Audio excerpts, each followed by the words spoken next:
Il s'établit à Paris dans les années 1950 pour étudier la comédie au Conservatoire national supérieur d'art dramatique de Paris.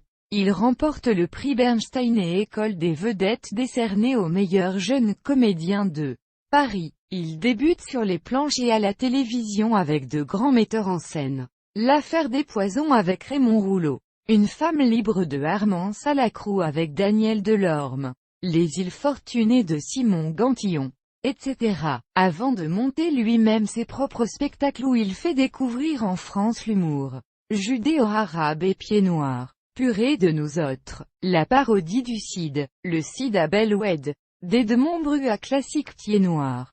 De Bellwed à l'Élysée sont des triomphes comiques, encensés par la critique. Bref, nécessaires. Il se spécialise alors dans l'interprétation et l'écriture de pièces et sketchs comiques. Un certain nombre de ces sketchs sont d'ailleurs édités sous forme de disques et pulvérisent des records de vente chez Barclay. Bref, nécessaire. De Bellwed à l'Élysée.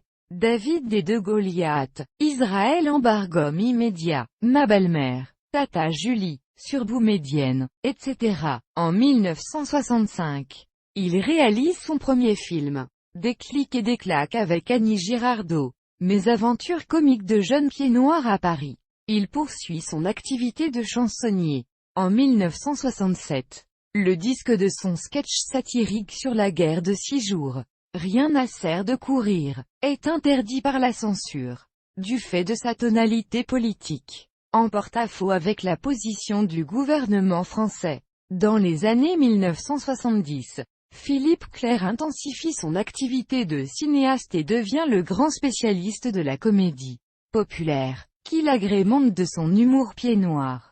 La plupart de ses films sont des succès commerciaux. Bien que souvent descendus par la critique du fait de leur vulgarité et du cabotinage des acteurs, ces films sont souvent plagiés par d'autres metteurs en scène. Franchouillard. Il fait débuter les Charlots dans La Grande Java, Richard Anconina dans Comment se faire réformer et dirige Aldo Machon dans La Grande Mafia.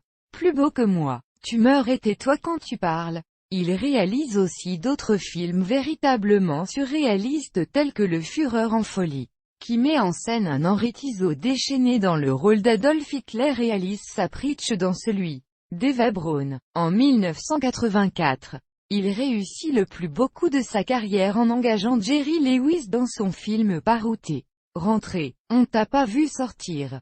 Dans les années 1980, la comédie populaire à la française qu'il incarne décline, du fait notamment de l'évolution des goûts du public. Les Bronzés, et Philippe Clair cesse de tourner après un dernier film en 1989. L'humour judéo-pied noir rejaillit une dizaine d'années plus tard avec La vérité si je mens, que le critique Louis Korecki du quotidien Libération voit comme un remake de son premier film. Des clics et des claques. Quoi qu'il en soit, Philippe Clair reste le symbole d'un certain humour populaire dit à la française, et du cinéma du samedi soir. En 2013, le journaliste et réalisateur Gilles Bottineau signe en compagnie de Philippe Clair lui-même un portrait documentaire intitulé Plus drôle que lui.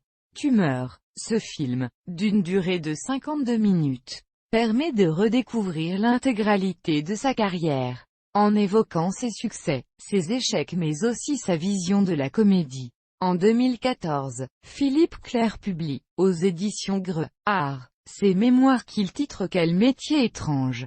Philippe Clair est le cousin germain de Richard Anconina. Son fils Michael est chanteur des Naive New Beaters sous le pseudonyme de David Boring, et acteur sous celui d'Esteban.